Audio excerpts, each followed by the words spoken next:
Hey, you are now listening or watching the Halos in the Infield podcast, sponsored in part by Noble L Works over on 1621 South Sinclair, where you can get discounts by just mentioning HITI, Halos in the Infield. Drink discounts on us, baby. And also by 714 Tickets. The price you see is the price you get, and you also get 10% additionally off in the Apply Now code once you order your tickets just by mentioning HITI, Halos in the Infield. Now enjoy the show. Live every night on the Halos in the Infield Baseball Network. Welcome to the Halos in the Infield post-game podcast with Todd Fox, sponsored by Noble Ale Works Brewery, as well as 714 Tickets.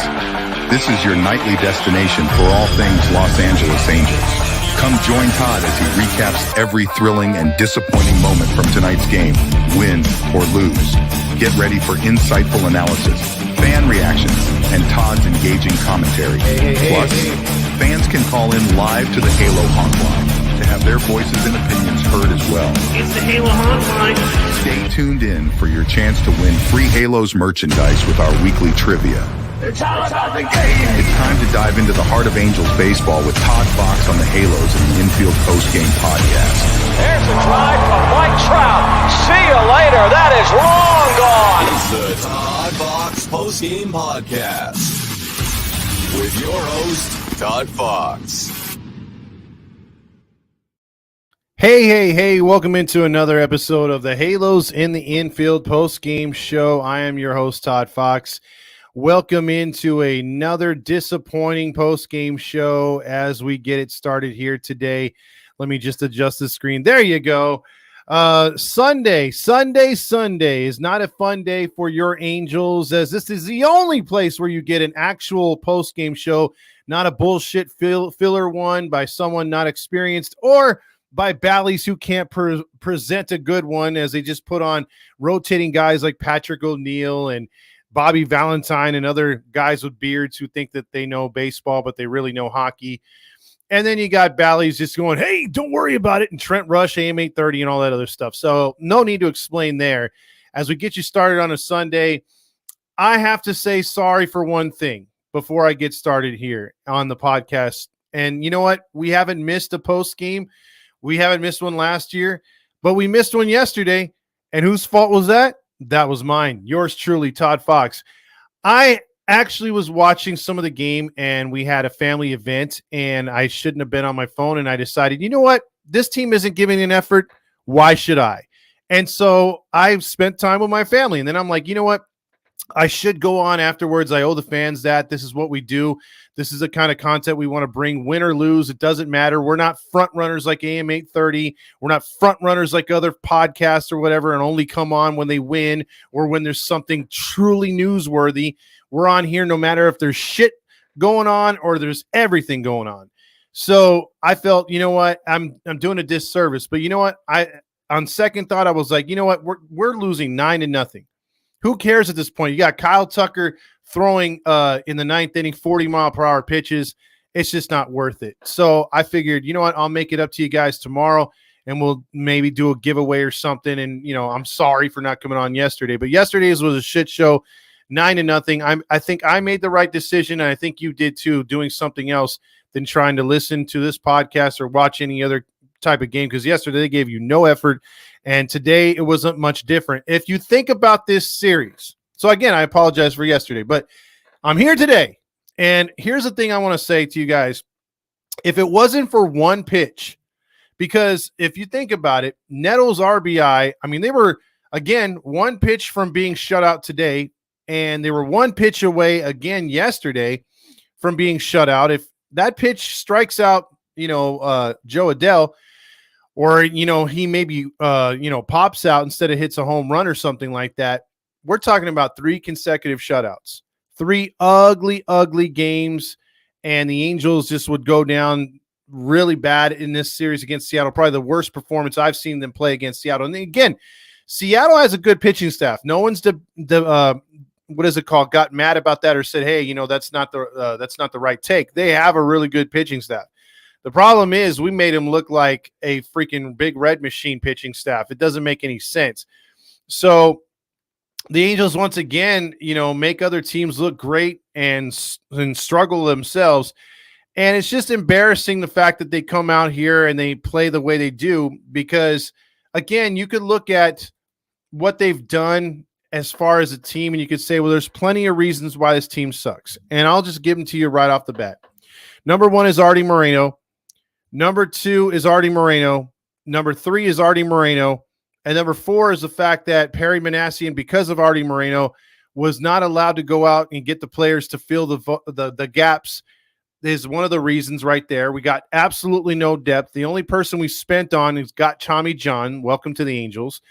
And then you think about there's no depth on this team whatsoever. If you do try to go out to get a player, there's nothing out there but scraps, which we've gotten, and some of them have panned out, some of them haven't. Good room. And then you look at you can't trade anybody.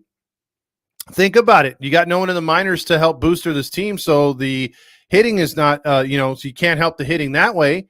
You got to hope that some of these guys off the scrap heap can give you something, and most of the time they can't. Then you talk about what we deal with every year and you can think about this too. Since about the last time the Angels were really good, I'd say 2009, 2010, and a little bit onward. You had the 1 year in 14, but if you think about it, between the years of 2002 and 2014, the Angels didn't really suffer that many catastrophic injuries. I think the one I can remember is Garrett Richards. You had a couple of injuries to pitchers, but nothing too significant. Since the year 2014 and beyond, the Angels have suffered many Tommy Johns to pitchers on the Currents or on the roster, also AAA, AA, all throughout the system. And that has become another thing of Artie Moreno, a product of his lower spending and the use of non-training, no dietitians, and things like that to keep our players in shape.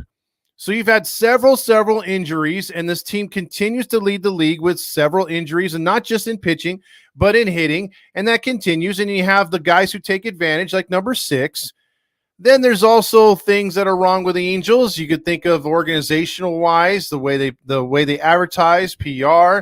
But if you want to keep it to field, they've had bad coaches, the wrong coaches. And then if you pick up a guy like Ron Washington, who we all think that can get the job done, but he just doesn't have the tools. And none of these guys are equipped in a short amount of time for him to turn the culture. So what do we expect? We're giving him literally nothing to work with. And the general manager is likely going to go. If I'm Ron Washington, I probably want to resign. Again, he only signed a 2-year deal, but would you really want to come back to this shit show and have to work for another GM, and that knowing that you're on borrowed time, you most likely won't get re-signed unless you do something very dramatic with next year's team? This team is worse than we can ever have thought would have been the possibility this year. I thought this team would lose 80 games, yes or more. So probably close to 90 games. I thought maybe 91, 92 by the most. Win 77 games, something like that. 76, 75, somewhere around there. I didn't imagine this. I thought maybe the lowest we'd win is about 70 games. But I didn't imagine this. This is just a garbage team. This team is going to break the record for most losses for an Angels squad, hands down. And again, what do we bitch about? And what's the saddest thing of all is if this team had any competent hitting. And this goes for you too, Mike Trout, because before you were hurt, you were just swinging for the fences like, again, no emotion. No emotion until you're shut down. Again, I want emotion during the fucking season. But again, getting off of Trout there for a second. So we all thought the weakness would be pitching. And some people, including Honks, continue to fire off at it's the pitching, the bullpen, this and that. No, it's not. It is not when you can't score runs. You can't score runs. And today's game was just another microcosm of a fucked up season. Now you look at the month of April. Okay, the month of April for one, Griffin Canning. And I'm going to bring this up. We all wanted to run him out of there because in 5 starts in the month of April, he was sporting an ERA of 7.13. He was 1-2. He hadn't pitched more than 5 1/3 in any of those starts. averaging giving up 4 runs, 7 runs, 2 runs, 3 runs, 4 runs, but a lot of pitches, not getting the job done, walking guys, overall bad performances, right? All of a sudden against Cleveland, or I should say Ohio, it starts to turn on May 5th. 6 innings, 5 2/3, 6 innings, 5 innings, 5 innings. But then notice the runs down to 2, 0, 1, 2, 3. Only 8 runs allowed instead of 20 in April. And then this last start against Seattle, 6 2/3, 1 run, 4 hits, only 1 walk. He only allowed 11 walks last month. His numbers have just shot up. He's pitched really, really good. But he's taken losses in most of those games because we can't score for him. And then yesterday's news, I mean, think about it. Reed Detmers was turning into an ace the first 5 starts in April. Looked fantastic. He did the exact opposite of Griffin Canning. He just hit the shitter. And yesterday surprised everybody, maybe surprised no one. He was optioned down, and Ben Joyce comes up. And now we're on a 4-man rotation for the next 2 weeks because we have a couple days off. So it's really weird to see what has happened to this team. Every time we turn around, you think it can't get any worse. And again, it continues to go down that route. Today, Luis Castillo, 7 innings pitched, 2 hits allowed, 6 strikeouts, 3 walks. Another fine performance against the Angels. Griffin Canning, 6 2/3, 1 run, 4 hits. Like I said, 4 strikeouts, only 1 walk. But here's the problem again. Louis Renifo got that hit. Okay, that's fine. He hasn't been exactly tearing the cover off the ball, but he's still batting .322, so you have to respect that. And he's a leadoff guy right now, which I don't think he is, but he should be a number 2. Again, why the hell are we playing Mickey Moniak? What else is there to show and prove that he sucks? There's disappointments up and down this lineup, and I will tell you this right now.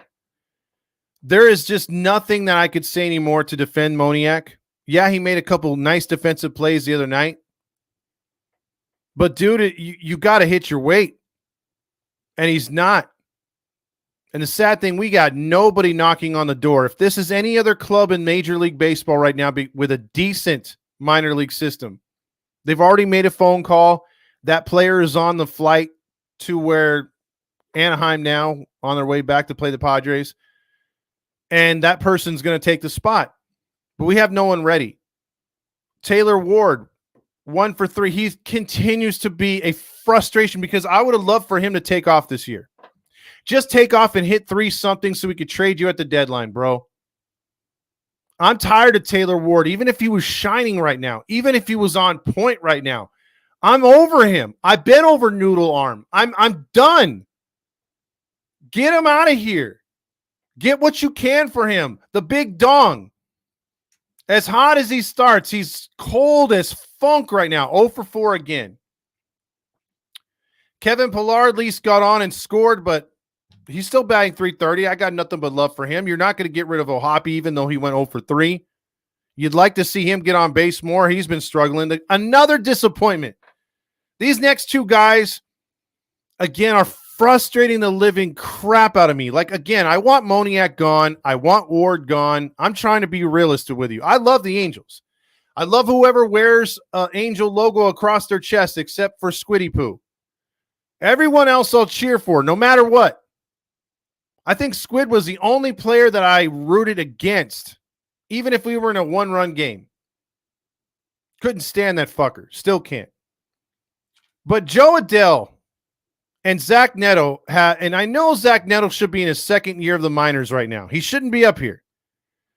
But Zach Neto is still showing some signs of really good play and then really bad play with the bat. He's just swinging at stupid shit. I know he's much better than that. But again, him, Shonawell, we've done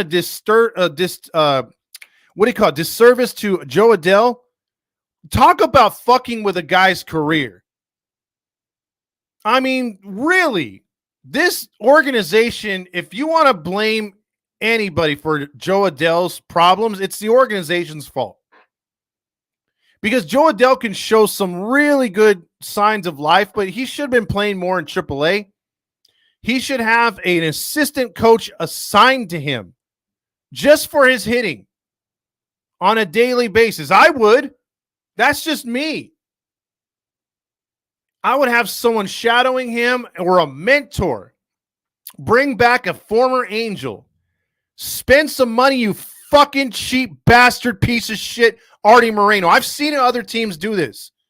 Well, they'll bring in a former all-star for their franchise as an assistant hitting coordinator or instructor to teach the young guys good habits, to show them what to look for in the box. Joe Adell has been screaming for that help this entire time. There's no doubt he's athletic. There's no doubt he has the skills, but he needs a little help mentally. And I swear to God, he is the next Brandon Marsh. You just watch him go somewhere else. You just watch him take off. And right now he's batting .201. This dude was hitting like 250, 260 on the ascension, and then pitchers started to adjust to him, and it seems like no one's helped him out at all. They're just letting him sink in the water. No one's throwing him a life preserver. No one's trying to help him out. He looks lost as fuck up there. And I'll give him credit for the grand slam. That was a great swing. He anticipated the slider and knocked it out of the park on Friday. But other than that, he's like 1 for 50. That should not be with his talent. But that's where you need coaching. If baseball players could do this on their own, they'd be doing it with no coaching. But you need coaching. So, Ron, this one's on you. And Artie, it's on you as well. If you want your hands all in the cookie jar and you want to be making the moves, well, then make a move, fucker. Because you're obviously not an owner that trusts his people. So if you know baseball and you're such a savant, make a move and help our boy out, Adell. Help out our boy Neto. He might need one too. Because that dude is showing some bad tendencies himself. Help out Shonawell. You're up here all trying to get them up as fast as possible. You might as well give them the best support possible as well too. Instead of Chick-fil-A coupons. Fucking cheap bastard. Then Kyrie Paris, we don't know how good this kid is. He might be good, but he's making every Angel fan be like, he sucks, he sucks, he sucks, he sucks. That's all I hear when I see him at the game or when I'm in the game. Everyone's like, oh, this guy sucks. We don't know because he hasn't had enough time in the minors.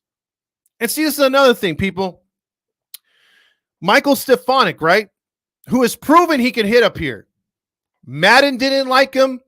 Numbnuts Nevin didn't like him, but Stefanik, in between injuries, has had a ton more minor league time than Zach Neto, Shonawell, and Kyrie Paris combined. Why is that? When Paris should be marinating down there and trying to get better and honing his skills, we rush his fucking ass up.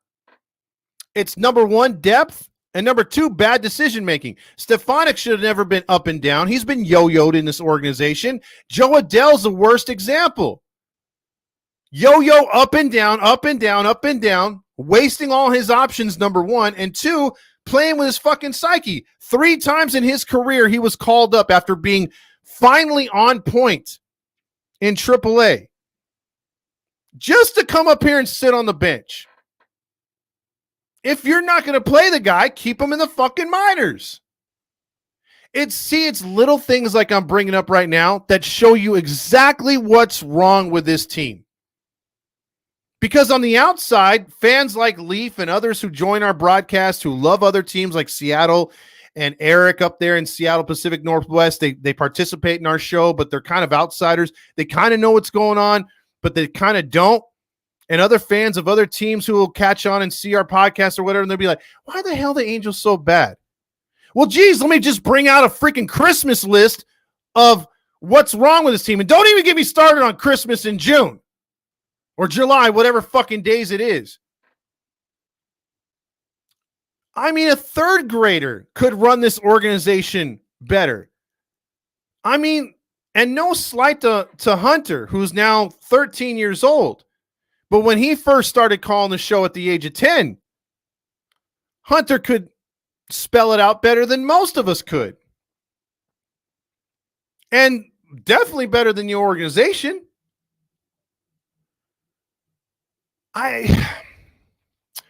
Since starting this podcast with Fernando and doing the things that we have with everyone else, Robert and James and everybody else that's come on, Courtney and everyone that's we've had a part of this team, I just can't explain how frustrated I am that we haven't had a winning season or anything to be like, yeah, we're pushing towards something positive. And yet we're the ones getting blamed for being non-positive. I am not going to sit here and spend my time telling you the roses are red, violets are blue, the Angels are great, and so are you. I'm not going to just do the same shit that all these other useless podcasts or the useless AM 830 does and blow smoke up your ass. If you want realism, you're in the right place. If you want to know when things are actually going to turn, when the tide fucking does turn one day in our lifetime, when the tide finally turns, I hope you're still with us to enjoy the euphoria that we will have once this team is good again. I still believe, damn it, it's real to me, damn it, to quote a wrestling fan. I think it can be good again, but it's not going to change overnight. And by God, if it takes baby steps to get there, I'm there to take those baby steps with the team. But we don't even have baby steps. We're still on our fucking knees. It's deplorable to watch this, and it's not going to get any better.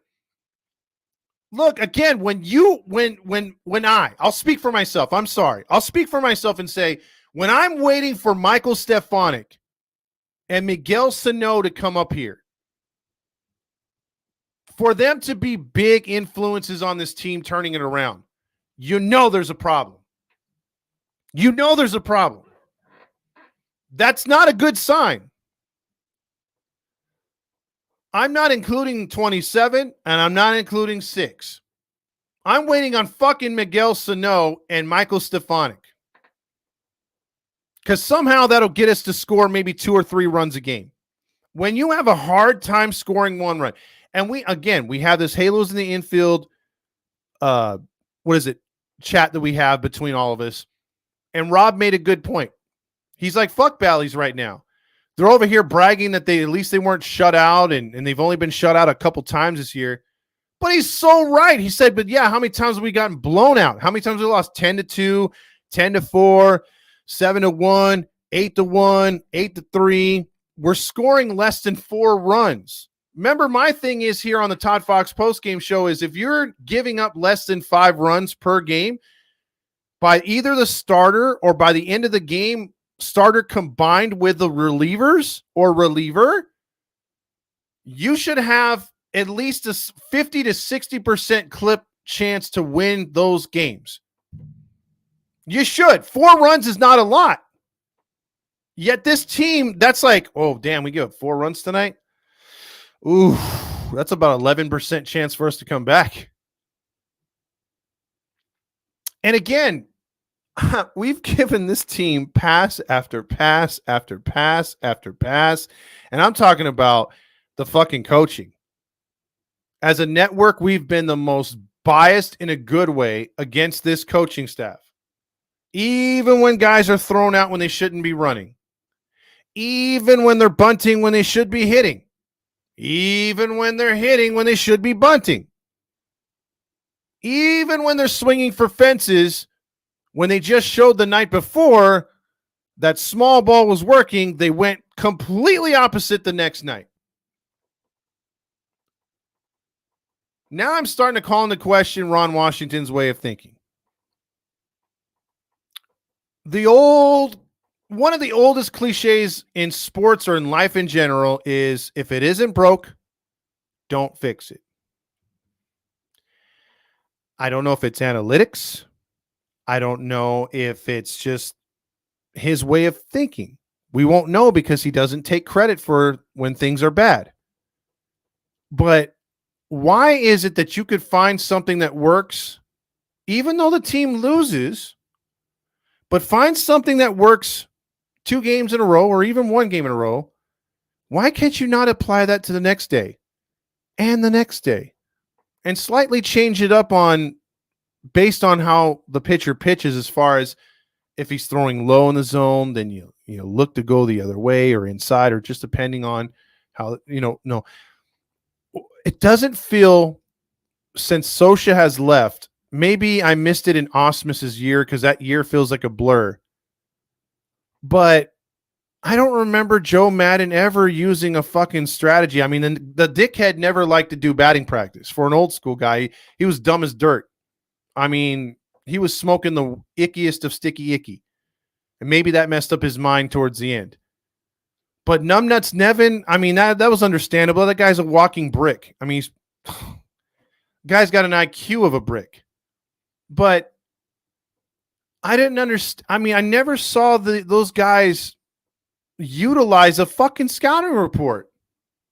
They did stuff that was just illogical on every step of the way, and I don't understand. I know Ron Washington's a smart guy. I know the players love him and everything. To me, if I have to be on the outside looking in and take an educated guess, I'm thinking that it's still the analytics being pushed down these guys' throat, because it doesn't make any sense. Ron Washington, watching him coach the Rangers, didn't coach like this. And again, that was a different era, different time before the analytics really kicked in. But at least come out and say it, man. I mean, what more do you got to lose besides more baseball games?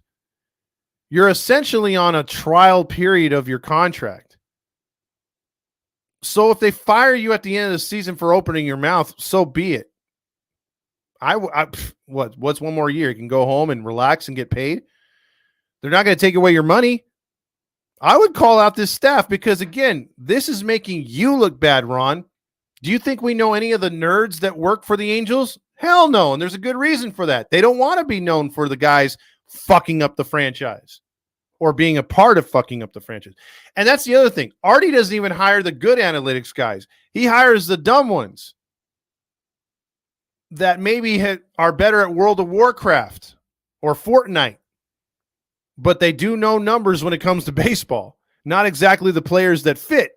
Because, again, you can run out the analytics all you want, but if that player doesn't possess the tools to then be put in those positions that the analytics give you, you still come up with zeros. It's still a dumbass argument. I'm tired of this team. I want to see change. I want to see better baseball. Again, I've said it on here many times. I like close games, and I wish they'd be more competitive. Yes, but you can also argue when they're just a hit or two away from changing something, and they still lose. There's many games where they're still giving you zero effort. Not running out ground balls. I mean, don't get me started on Bally's. I almost attack them every night, every day. They are god awful. Wayne, Gooby, everyone. They've sunken worse and worse. When you're up there talking in a one-run game, hey, Kyrie Parris has the opportunity to hit a home run. Hey, he can really get into one right here. No, stop talking about that. That's coming from above. That's one thing that I learned from Angels Win podcast, other than the type of alcohol that they like to drink and where their families got to visit and how they like to vacation and how they pump themselves up on supposed 20 years of being established. I know that's a slight rub. I have to do that. I have to be petty. I'm sorry. Sometimes I'm petty. It's a petty Sunday. But I'll just put it to you this way. The one thing I got out of Angels Win is when Victor Rojas actually said something that was worth repeating. And that was, he said, one year they were talking about using the spot starter and that they were supposed to emphasize on games that they use the spot starter, how important and how efficient and how good it was that the Angels were doing that. So basically, in his own words, he said that from the guys above, including Artie Moreno, they had to push a narrative. They had to push a narrative. That was a speaking point. What do you think last year's speaking point with Gooby and everybody was? Hey, you got to hit the home run. Hey, how many home runs does he have? Hey, look at the exit velocity. That is carried over to this year. There's no, and that comes from the analytics. This is how we want to play. They still want to swing for the fences. So in a season where you have so many holes in the lineup, so many inexperienced players up at the major league level that shouldn't be there, who are starting. We're not even talking about riding the pine. They are starting. And you're still pushing a narrative with a guy, Kyrie Paris, who has basically less than 10 home runs in his minor league career. Hey, you can get a hold of one against one of the biggest closers in baseball. No. How about, hey, stop swinging so aggressive at pitches at his head, which he struck out on, by the way. Try to drive the ball the other way. Try to get base hits. No. We need to push him to hit one over the fence. I would like to see a bloop, then another bloop, or a hit and run, and have first and third with a chance. And then you could steal second base maybe. The catcher might be too scared to throw it to second because the runner at third. And all of a sudden you have second and third. And now the Mariners have to either try to eat a walk right there and load them up and try to reestablish a double play, or they got to try to pitch out against whoever's next up at bat, giving you the options. You know what I mean? Stuff like that. Strategic positions you could put your team in front of it, except nope. Hey, we got guys in scoring position. Let's swing for the fences. And you wonder why your fucking batting average is now dipping to where Joe Adell is at. It's literally 207 with runners in scoring position. Left 8 more guys on base today. What a fantastic team. So we weren't Buttercup because we didn't lose the lead. This is one that is being played a lot because we're 1-8 in our last 9. You said it, you want it, and if you know the lyrics, sing along at home or in the car. It's some Savage Garden Sunday. I will be strong, I will be faithful, 'cause I'm counting on a new beginning, a reason for living, a deeper meaning, yeah. And I wanna stand with you on a mountain, and I wanna bathe with you in the sea, and I wanna lay like this forever, until the sky falls down on me. Yes, and the sky is falling down on this team quickly. 21-38, 14-17 on the road. Losers of 3 in a row on the road. Obviously, a quick 3 games away from Anaheim Stadium, and it doesn't matter. 17 games under 500. For all you honks who thought we were going to get back to 500, joke's on you. And now let's get back to the Golden Stamos. Who gets the award tonight for best player on the field? Before I get into comments, by the way.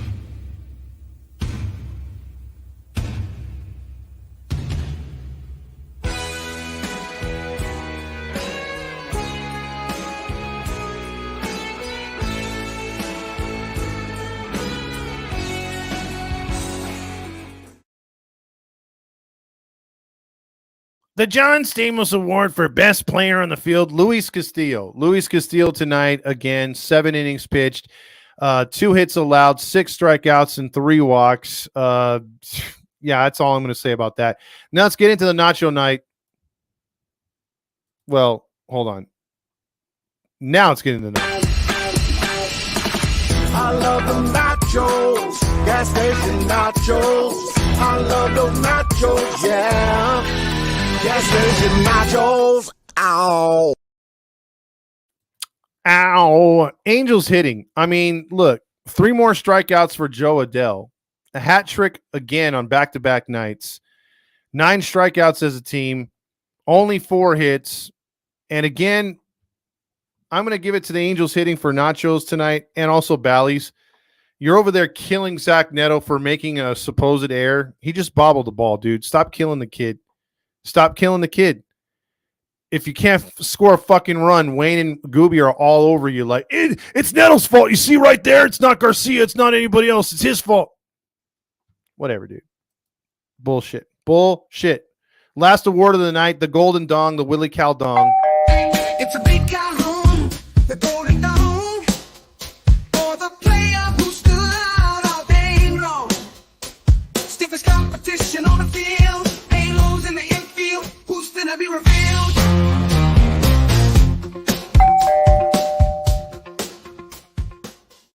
By the way, the golden dong, if we make a t-shirt for that, I got to ask you guys and gals, would you wear it? Because I would. I'd wear it pretty proudly. All right, so the stiffest competition on the field, even though he took the loss, Griffin Canning. Give me that dude, 6 2/3. I'd ride with him right now. He's pitching really good. If you think about it, like I said, the month of May, 5 great starts, quality starts, including this one as well. And what does he have to show for it? 1 W in 6 starts. That is pathetic. That is his offense once again letting him down. That was the only thing that Bally said was Gooby and Wayne said, well, he pitched again good enough to win, and his offense let him down. Finally, a little bit of onus on truth. We speak the truth here at Halos in the Infield Postgame Podcast. Other podcasts, daily ones, don't have that kind of honesty. We do. And it's nice to see when other people pick up on it every now and then. Even if they got to steal our takes, I still like to know that they're honest at times. And they were at least honest in that 9th inning. Griffin Canning deserved the win. He gets the golden dong. Let's talk about some comments, shall we? Because there's a fucking lot of them here I just seen that I need to catch up and speed read through like the Micro Machines guy from the late 90s or early 90s. Jack says, props to for you guys still doing the show, man. Thank you so much, Jack. Also, Marty says, Castillo is the most annoying pitcher in the MLB. He was talking about hitting that dude. Leaf says, everybody dance now. Shut up, Leaf. Marty says, the dong has clearly shot his load early and is out of juice. Saucy says, needed this show yesterday after the destruction. I apologize, Saucy. Marty says the umpiring was dog shit. It was. Tyler also says Mariners are so cringe and we're so gay for being their bitch. I can see that. Marty also says any tranny could hit the ball harder than our guys did today. Man, I think his dong could. Jim says DFA Artie and Perry. I'm with that at this point. Dan says, wow, now there's commercials before I can watch. Well done. Did we win? I'm sorry. That's YouTube. No, we didn't. Robert says, don't worry, everyone. We are shut out. I know this is not our main concern of the telecast. Fletch Facts checks in with a very important David Fletcher. There are good teams. Then there are bad teams. Then there's 50 piles of crap. Then there's us. So we're under the dog shit and mixed in with elephant crap. Can't DFA Perry. He can't do shit with Artie. That is true, Robert. But he still can be a scapegoat, and I'm pretty sure he likely will. Marty says, I just want to shout, "Fark!" when I see this team play. Also, Saucy says, try losing 1 of 8 or being 1-8 in our last 3 series.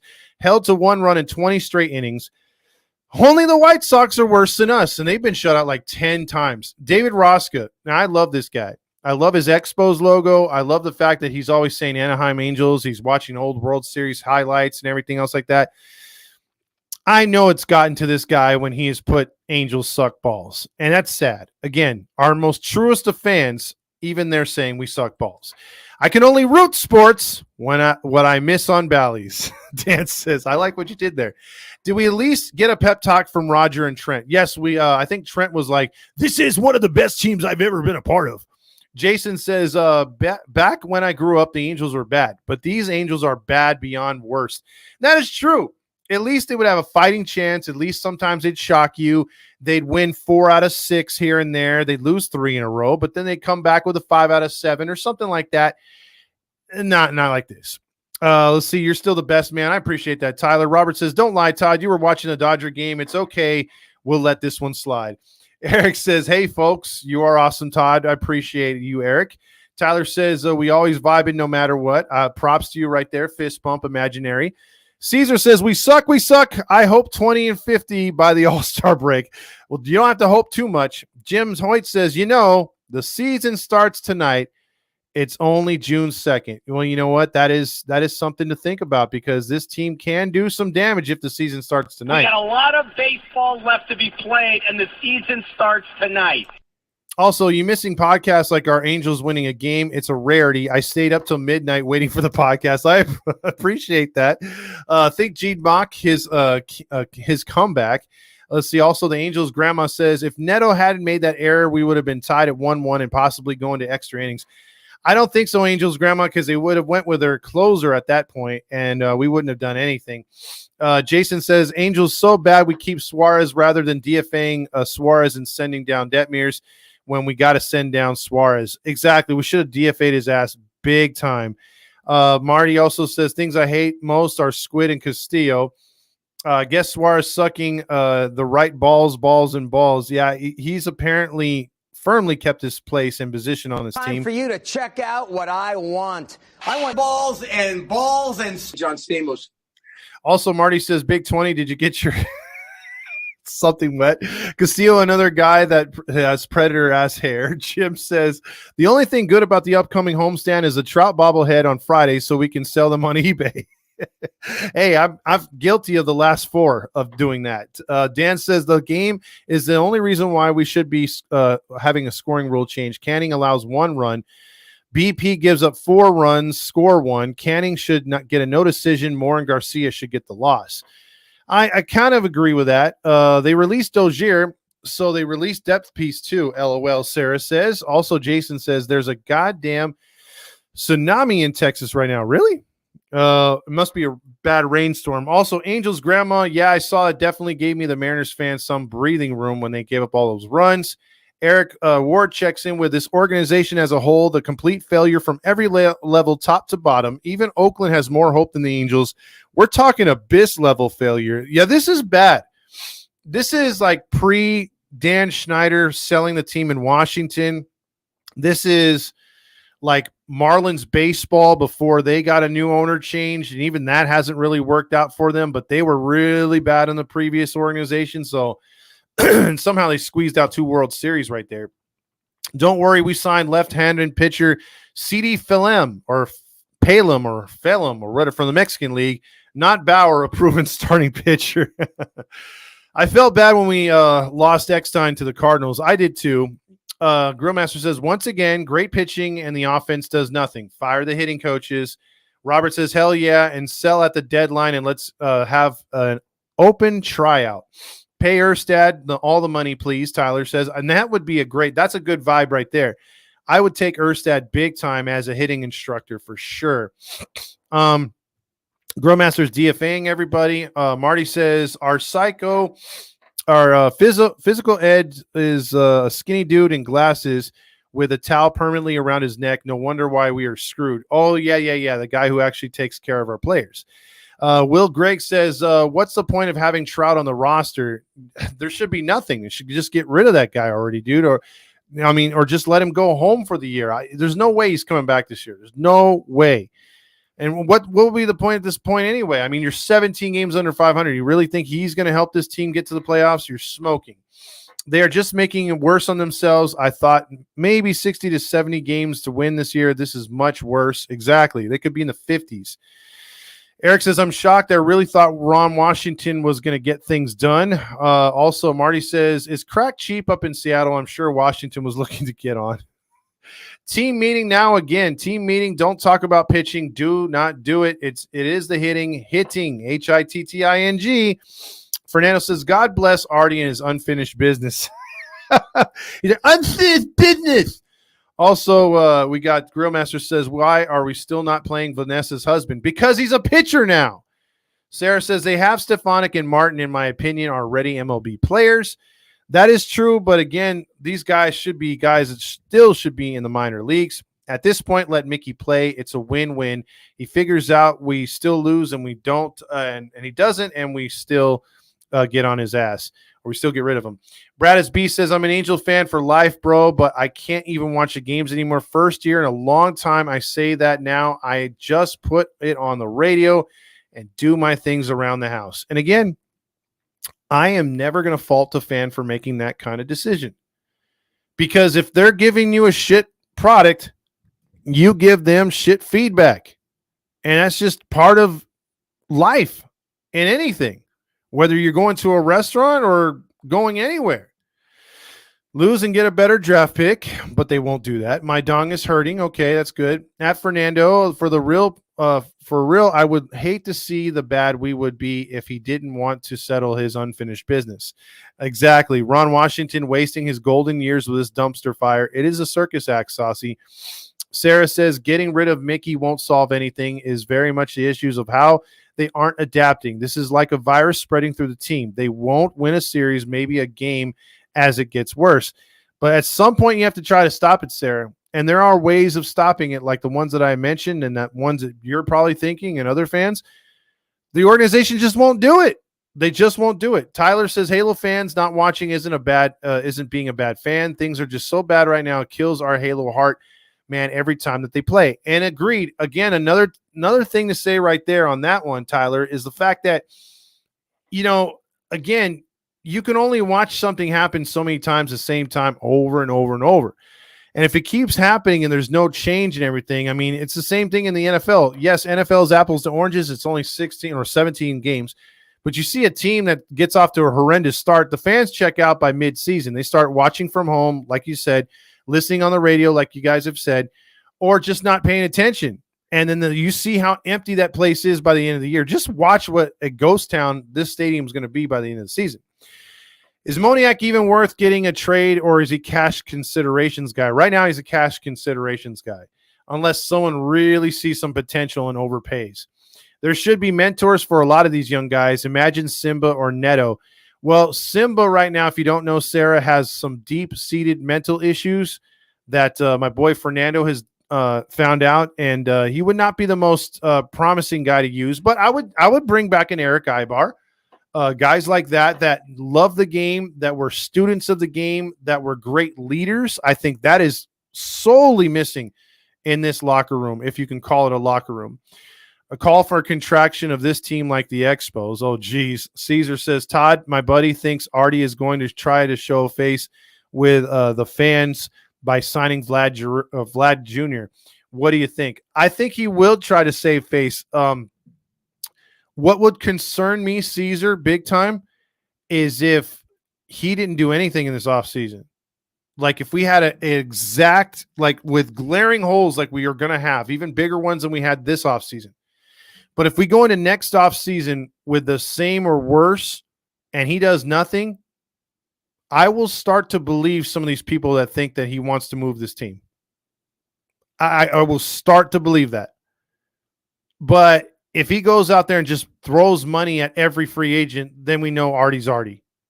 That's how I think it's going to go down. Johnny Washington and Tim Laker need to be fired. Swing for the fences. You'll eventually get it. Ron Washington is a Laker. Marty said, we are a franchise that are doomed this year. Paris has potential to be a solid player. I have no doubt, but more time in AAA. Even if Stefanik came up, he'd succumb to the retarded philosophies. Also, Sionese says, Artie not signing Clint Hurdle was a huge fucking mistake. Cheap-ass Artie and all his bullshit is ruining this organization. Shout out to OC Raider for your great show the other day.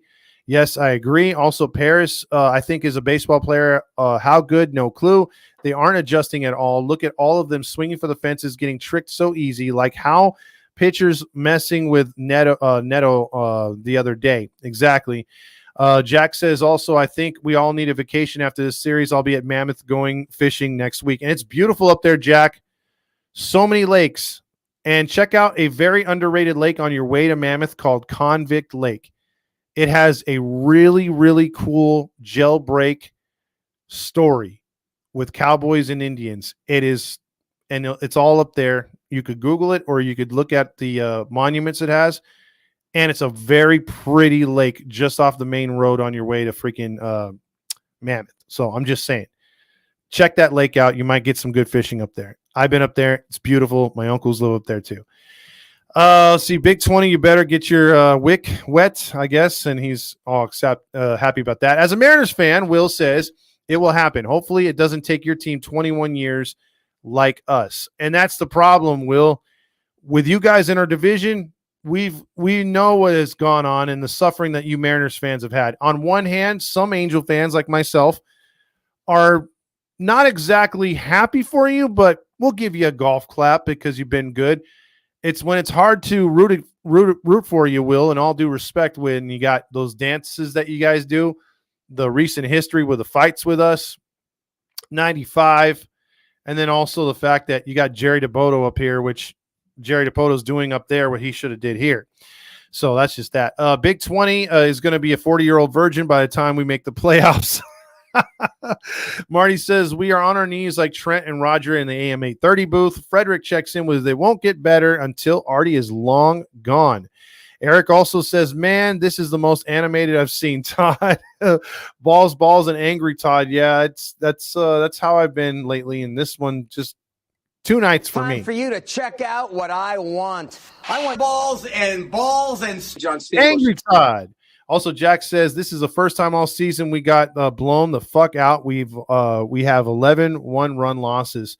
Jim says breaking news: Angels want 25% deposit for the 2025 season tickets in 6 weeks.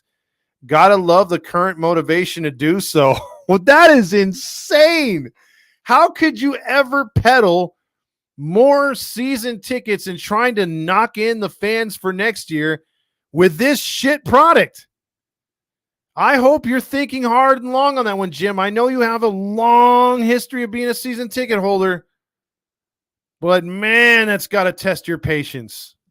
Oh, that's got to test your patience. What's our record since they banned the Halo honk? We're undefeated, baby. Haven't won a game. See, Neto bunted today. It's just great play by Rojas. Jack says Castillo was laughing at our lineup. He didn't even have his best stuff, and he still shut us down. And then says, why not keep Strickland out there for the 8th inning, or maybe go to Simber if you want to get rid of that dude for 4 pitches? Well, because you can't pitch 2 innings, apparently. We need paper bags, and John Stamos. Also, Matt Grillmaster says, no offense. What the hell is going on out there? Mudwater says, from top to bottom, the Angels are the worst run team in pro sports. Yes, we now have that mantle all to ourselves. Jack says, keep talking like Trout is coming back soon. Laugh out loud. Why the fuck should he? Andrew also says, bad display of Angels baseball. Shocking. Eric also says, Jim, the object is to get lodged there. Also, Jack says, Wetson said Detmers was in tears getting sent down. Well, he should. He looks like shit. In interviewing all the MLB standings from top to bottom, he's reviewing them right now. The Angels are not at the top. Our front office is playing like Pokemon. I'm sure of it. Also, Silent E says Hunter would be better manager than Nevin. This team has some problems from last year after last year, and it's hard to put a finger on Artie and Perry with their bullshit analytics. I know. Also, what analytics, LOL? This looks way worse. I believe they all have lost, and they don't have a clear direction, proper accountability, a proper teaching helps. So wonder what is so bad. And it's a combination of a lot of things. You're probably all right, but I think Silent E nails it on the head right here. Always blame Artie. Let's see. Jim says White Sox with a 250 win percentage, Marlins with a 350, and the Angels with a 356. Did Adele play the final 2 games? Yes, he did, and he just struck out. Mudwater says the Angels need to learn how to work the count. Way too many times they enter the 6th inning and with low pitch counts against them. Yeah, they started the season really good, and part of their success in the beginning of the season, we would go over it here on the postgame show by talking about how many pitches they made the other team throw compared to what they were throwing.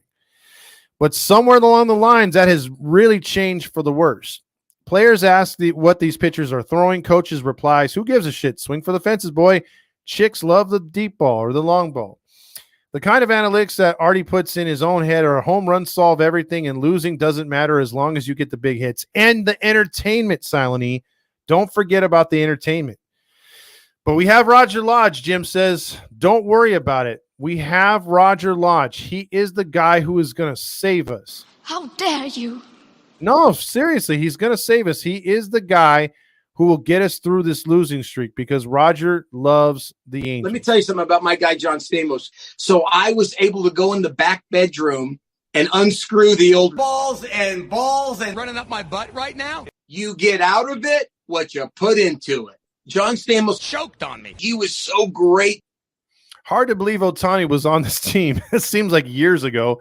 How did Adele hit the pinch hit grand slam and it looks absolutely terrible when he starts? I have no idea. Again, that is coaching. Jack, what's that's what I was wondering, and I haven't heard anything in the last few days. Sarah says, Jack, it was Adele's only red hot zone when he hit the home run. Big 20 says, only watch today's game, haven't been watching other games. Jim says, is Papa Fox taking his meds, or did he go to Walmart and get a Doyer hat? No, he didn't. He's been taking his meds. He's never going to do that. Trust me. The kind of analytics that tell cheap ass Artie that monster trucks and Kip Moore mean more to the fans than baseball. Hey, did you know Kip Moore played at our stadium? Laugh Out Loud Savage Garden montage clips get me every time. Love it. On the bright side, I get to see it often. Yes, you do.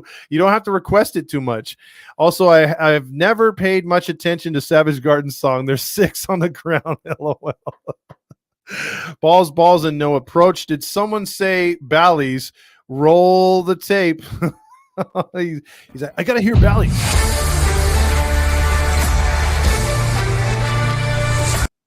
Yep. Let's see. Also, balls, and Artie's are hoping Artie passes. T-Shane, what's up, my friend? He says, what's up, Todd? 2 questions for you. Have you ever explained where you came up with Todd Fox as your name? And also, have you ever tried stand-up comedy? I think you and the Halo Joe would kill it. I have been given an opportunity to do a open mic in Montebello, of all places. Hey, open up at Montebello open mic is Todd Fox. And I just came up with Todd Fox because, quick story, I was named, Todd Fox. Actually, Todd, because if you Google or whatever Fox, the definition, it's like Todd, or maybe it's vice versa, whatever. But my mom, the movie came out in 1980 before I was born, Fox and the Hound. And if you remember Fox and the Hound from Disney, the little fox that was born, his name was Todd Fox. So my mom started calling me Todd Fox, and it stuck. So like when I started the podcast, well, actually when I started on radio first, I was like, I need a cool DJ name. And then I was like, no, Todd Fox. And my mom has suggested it to me, and she's like, you should use that. So I thought about it. I'm like, yeah, Todd Fox. So that's where it came from. My loving mother. I miss her every day. She's the one that said, use Todd Fox. Balls, and Roger wanting John. Midapi says, I've been pissed at the Angel games, but man, this season's got me feeling something else. I agree. Let's see. Also, T. Shane says, as another listener said, I think you would be great cadence on the show, or you have great cadence on the show. I appreciate that. Raw and real. Keep it up the good work. Viva la Revolution. And they did freaking change that. But I will set something up, Jay. If you guys are down, we got something. I got something brewing. Not only a tailgate, but I got something brewing with a softball game, and then also with some protests outside the stadium at some point here. So we'll get that going. Leaf says, the Angels are like a certain football team in Denver. The ride never ends. Broncos country. Let's ride. Artie says, what's Gooby saying right now? Gooby's like, hey, don't worry about it, guys. I know we have an entire month to get to June 29th when you can get your slippers because it's cold out there. And if anyone knows about cold and those ice cold jerseys from Kansas City, which I'm a Hall of Famer with, it's yours truly, Mark Gubazal. And if the Angels are down at all, hey, you got to hit for the fences, right? Saucy also says, we just let them win and celebrate in Pride Month. The Mariners are such cute. That's fucked up, Saucy. Also, Rego says, cut everyone, rebuild, start fresh. You can keep only 4. Who you keeping? I'm only keeping Adele if we do what I said, and that is hire someone to be his full-time mentor. Same with Neto. Get them full-time mentors, and I'm keeping him. I'm keeping I'm even getting rid of Trout. I'm finding anybody who will take him. Even if we have to play 40% of his contract left, let's get whatever we can for him and let him flourish somewhere else. I know a lot of Angel fans are like, he's an Angel for life. I would love him to be, but if he's not going to win, I don't want to see him depressed like on our Savage Garden montages. Let him flourish somewhere else. Let's let him out of the proverbial nest. Let him fly. Let him spread his wings and win a World Series, or at least taste postseason play. But I would keep the core 4. Shawnuel, Neto, Adele, O'Hoppe. And again, assign 2 coaches to Neto and Adele and build around them. But nah, I can't do that. Eric says, that was pretty cool yesterday seeing Tucker coming in. Yeah, it was cool for you, Eric. I love you, man, but yeah, that was a Mariner homer call right there. Rendon continues to look good walking the treadmill, and his ETA return is never. Timmer20 says this team is defeated already, and it's only the beginning of June. Yeah, they're done. Detmers and Bauer will be Mexico's greatest duo ever. Jack says, my dad is 70, and he said the worst Angels team of his lifetime. Hide all the Angels gear. Yes, Jack, and my dad, Papa Fox, is saying the same thing. He's like, I have never seen a team suck this bad. He is the guy. If you want to know what my dad looks like, if you haven't seen him, which I'm trying to get him to come on a game, but even he's like, I don't want to go in there. What's here to talk about? And I'm like, well, they want to hear from you. But if you ever want to think of what my dad sounds like when he's angry, you have to watch Fairly Odd Parents and the teacher with the glasses. The teacher with the glasses always goes, yeah, those kids are fairly good parents. Like that's how he sounds. I kid you not. He's like a cross between the teacher from Fairly Odd Parents and like when he's talking calm, he sounds like the former president, like George W. Bush, or like he's, hey, how's it going? Or like a Ronald Reagan, he's got that soft voice. But yeah. Also, Sarah says Eric sounds like a great idea. Someone who fought to keep his spot. Jack Chandler says Dodgers ruined baseball by buying all the players. Bad for baseball. And it's also, I think, who's ruined baseball more than anything is the Players Association. Players Association is way too greedy. They've gotten basically everything they've ever wanted. That is the problem with baseball. Dear Jesus, no Big 20 tonight. Hearing his take on the dong would kill us all. Jim is not a fan. Marty says, I'm with Todd. Screw Seattle in the dance. Is in honor of Pride Month. Oh, jeez. Hopefully it's a 25% discount on tickets rather than a deposit. That's insane. Leaf says the only thing that Mike Trout coming back late in the season is maybe heavy emphasis on maybe more fans come back to the ballpark, and that's all Artie cares about at this point. And that's good take right there, Leaf. That's coming from a non-Angel fan. This is the worst team since the 2003 Tigers. 113 losses. We're on track to break it. Ooh, damn. You know what? Maybe that's what this team needs. Leaf and Eric say it's actually on pace to beating 119 in losses. Eric AC says we need Nevin back chasing wins. Also, Silent E says I like Blum's podcast. Said positivity and credibility are something you have to earn. You want people to talk nicely about you, then don't be the butt of jokes. Play better. I agree. No more positivity until earned. You know what?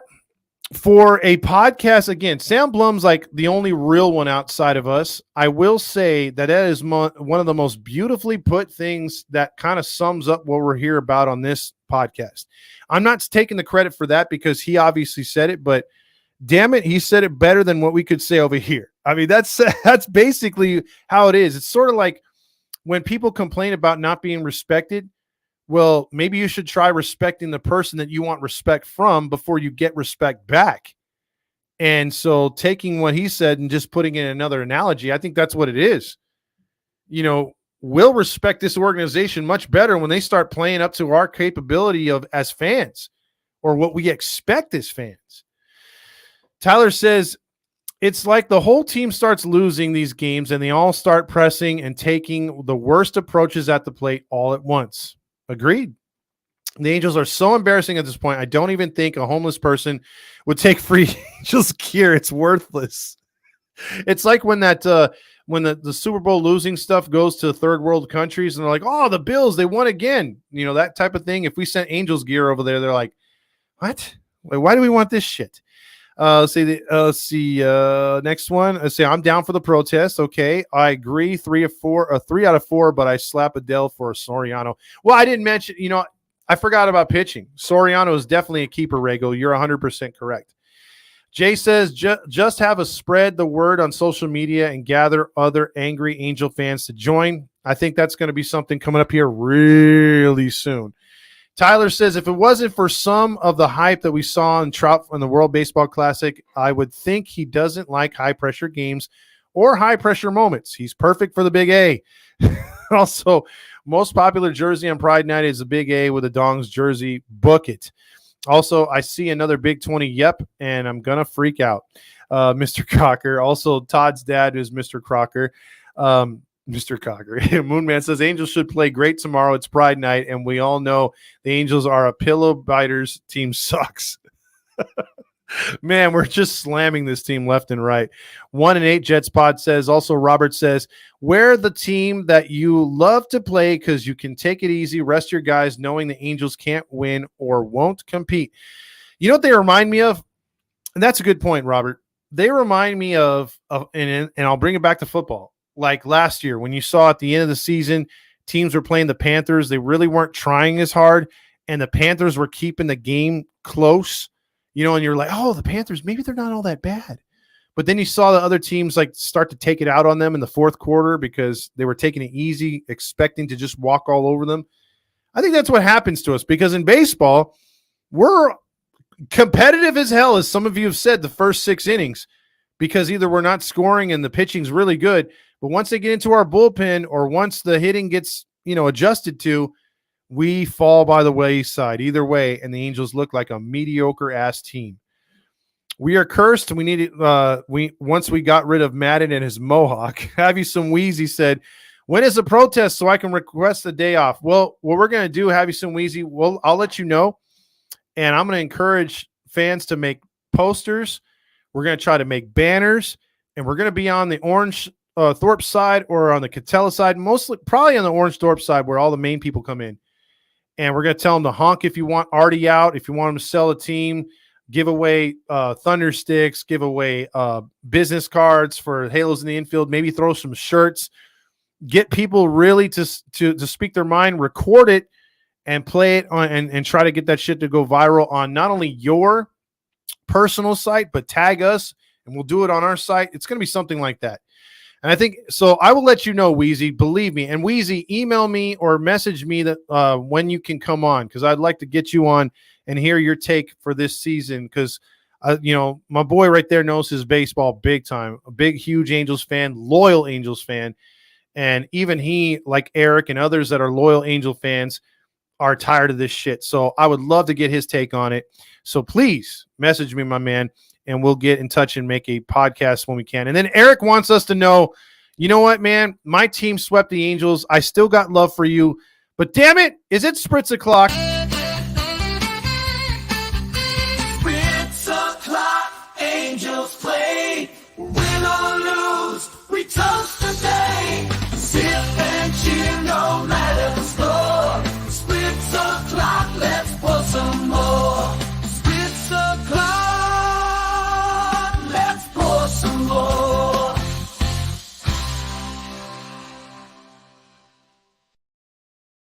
Angels get body slammed by opponents and fans. 2-4 in the next 6. Book it, one Jets pod. Leaf says 2020 Jets, 2021 Jaguars, except for the Colts in Week 18. 2023 Panthers. Those are the Angels right now. Yep, much agreed right there. Robert says, F it, the Angels won't let us protest happen. Let's bring our passports and go to Chavez Ravine and sell the team signs and recall Artie on TV. That will grab headlines. That is very interesting. Very interesting. Balls, and OC Raiders balls. He spritzed all over Artie and Carpino and earned my respect. He loves that guy. Also, Eric says, and he's legend for that, by the way, OC. Fuck Christmas in June. How about a fan appreciation night for having to support this fucking embarrassment of an organization? Exactly. Todd, will you and Steve sit with me on Pride Night tomorrow? Rainbows and butterflies for all of us. I might just make that happen tomorrow, Jim. Silent E says, he got out of it and he put into what he did for sure. Oh, that's on me, fam. Eric's taking responsibility. I love it. You're my boy. You're my boy, Eric. Love you. Yeah, he came through right there. What the hell's going on out here? I don't know, Vince. All right, so I think we're going to wrap it up right here for Sunday. It's best we all get with our families and try to put this one aside and turn the page. We got the Let's Go Halos pod on here. It says it's a sad day when we're looking up at the Athletics. This should never have happened. Well, let's go a Halos pod. Welcome to the party. Oh, geez. Hold on a minute. I'm being rudely interrupted. It's the Halo Honk line. Hi, Todd. Hi, how's it going? Yeah, it's Rally Chris. What's up? What's up, Rally Chris? What high school did you go to? Catella Knife. Oh, you mean the Leprechauns? No, Catella Knife. I love the Big 20 though. I just had to. I was like, you know what? This sucked really bad. Let me go. Hi, Todd. Oh, you're awesome for that, Rally Chris. You're awesome. So how you doing, my man? You fucking suck. I'm not even watching the games. I was like, you know what? Let me see how we're doing. Oh, 1-0. Yeah, that's good. That's not gonna last. My dad comes in the room, Rally Chris, every time now, and he says, so how much are we losing by? It's not even, hey, what's your score? It's how much are we losing by? Oh man. So yeah, that's how it's going for me, man. So and you got anything else, man? No, we just fucking suck. Oh, okay. All right, Rally Chris. Well, you have a good night, my man. All right, I'm just waiting for my birthday, but yeah, even though we probably lose, I just hope that's the only win. There you go. Fuck this team. All right, Rally Chris. On a positive note, from Catella High School, the home of the Leprechauns. Let's see, we need more pitching depth, exactly, in hitting. Also, it's also a sad day when we're looking at dongs, Silent E. And Thomas Montoya is checking in with Go Padres. And you know what? That's where a lot of Angel fans are going.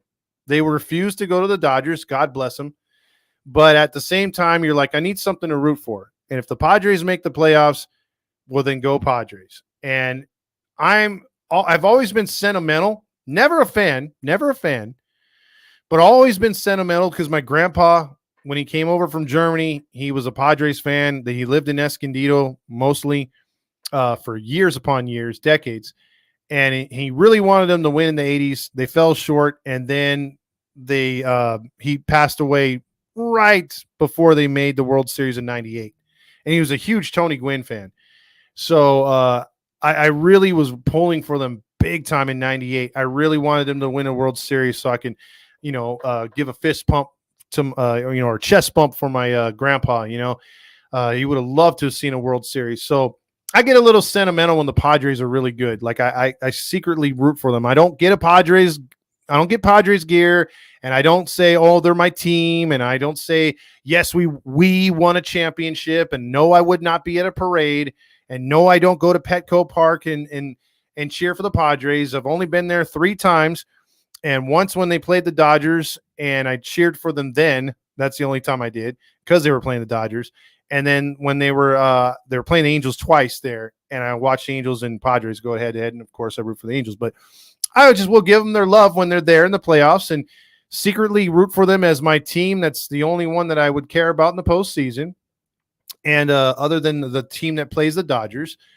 And as far as the Angels are concerned, or as far as the Padres are concerned this season, I would like for them to get their shit together so that we can see them knock off, a good team in the postseason. Rago says, thanks for doing this, Todd, letting us vent. Peace out. Have a good rest of your day. But it's all about getting your shit together. And if the Padres would get their shit together, they'd be an actual good team. Well, then get your shit together. Get it all together and put it in a backpack. All your shit. It's the Halo Honk line. Hey, Todd. Is this the real Big 20?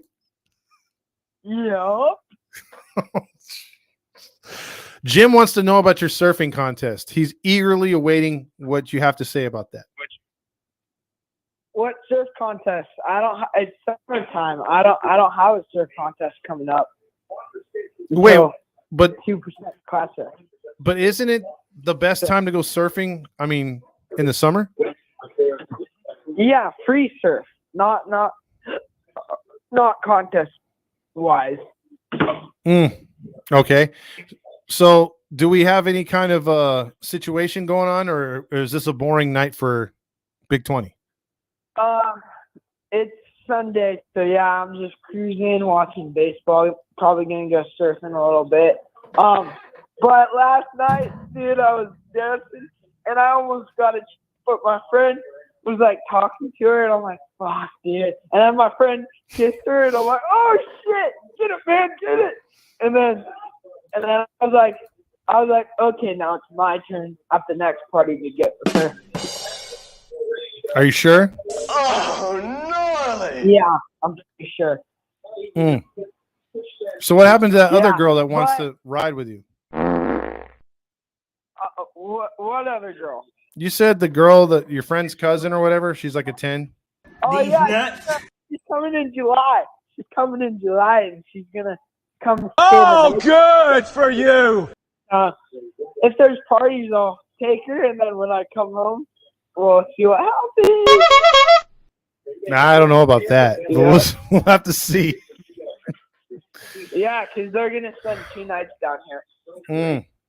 Okay. So yeah, and my she might be coming for the 4th. So 4th of July, I might get some action with her.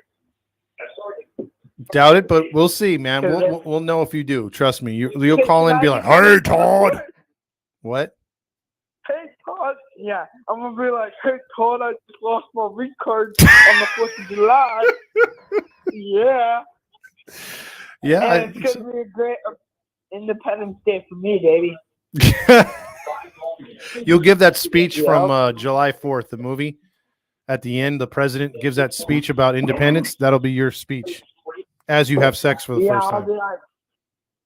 I'll be like, hey guys, I just lost my ring card on 4th of July, and I was super drunk off Shirley Temples.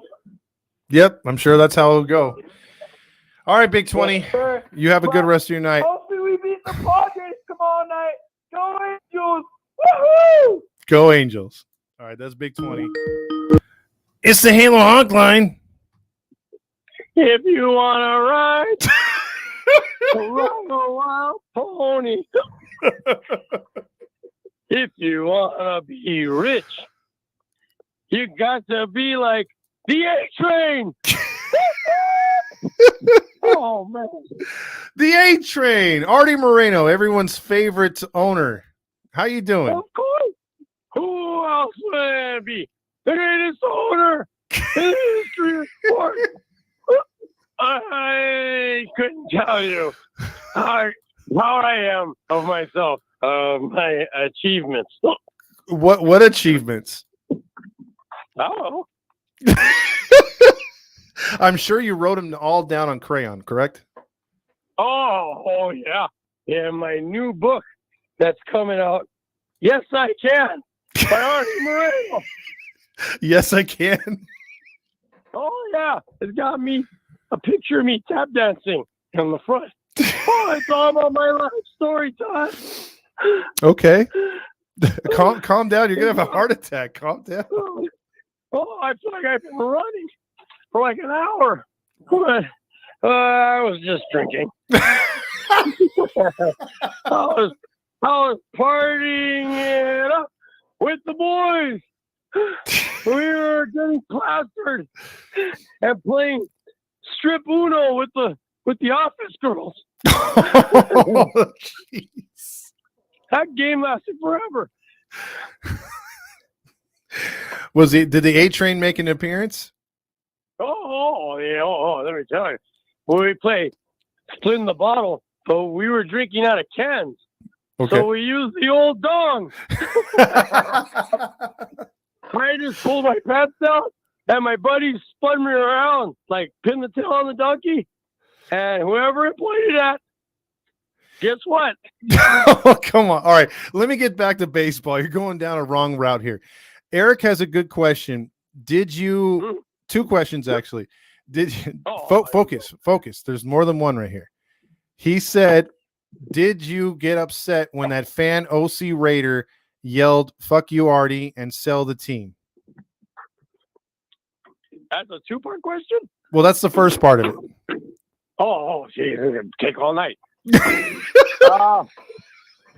Let's see. Yes, I was upset. I found it to be disrespectful. Okay. Why Talk to though? me like a human being, and I'll respond. Were you already drunk at that point? Oh, yeah. Geez, take a little bit of time before you admit to that. Oh, no, I'm usually drunk. I'm not very productive when I'm straight. Well, Eric Ward's second question, since you answered the first one so fast, what about that unfinished business? What the hell was that, Todd? Is that an impersonation? Yours truly? Yes, sir. When you're very sober, which is not always the case, you have that lisp. Oh, well, I asked my wife about that one time. Which- I said, do I have a lisp when I'm sober? She said, I don't remember.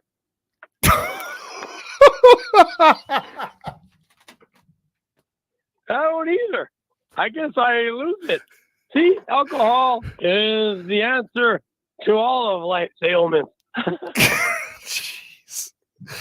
You just keep I got rocking. COVID one time. I got COVID one time. And I drank a fifth of Jim Beam. Gone. It's a miracle drug. Mm. One time I had fart cancer, and it took it right away. You had what? Fart cancer. Fart. I don't think that's the medical term. Oh, I thought it was. I read it somewhere. How much have you had to drink, by the way, Artie? Oh, let me tell you. First, I started out with a Sprint. And then when I figured that the Spritz was like drinking water, I went for the hard stuff. A couple of bottles of Jack Daniel and a fifth of Jim Beam, baby. God. All in an hour. Damn.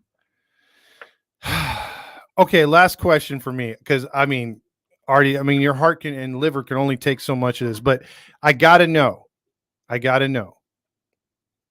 Are you going to be at Christmas in June? Are you going to be on Santa's good list or bad list? I'm going to be on his lap. I say, Santa, all I want for Christmas is $5 billion for the Los Angeles Angels. Check that. One more question. Are you still jealous of Willie's dong? Oh, yeah. That thing's like a leaf blower. Sucker swinging all over the place. I told him, hey, put a leash on that thing, pal. Oh, which reminds me. I almost forgot. I didn't give mine anything to drink for today. Honestly. Oh, come on. I got to pour some water in the bowl here. Hold on.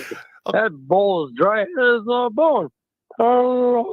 Hey, wait, hold on a sec. Sapphire, can you make sure there's always water in this bowl? Jeez. What? Oh, no, when I get back. Okay. All right, hold on. He's going to drink right now. Hold on. Well, I got to unzip first. Okay, here he goes.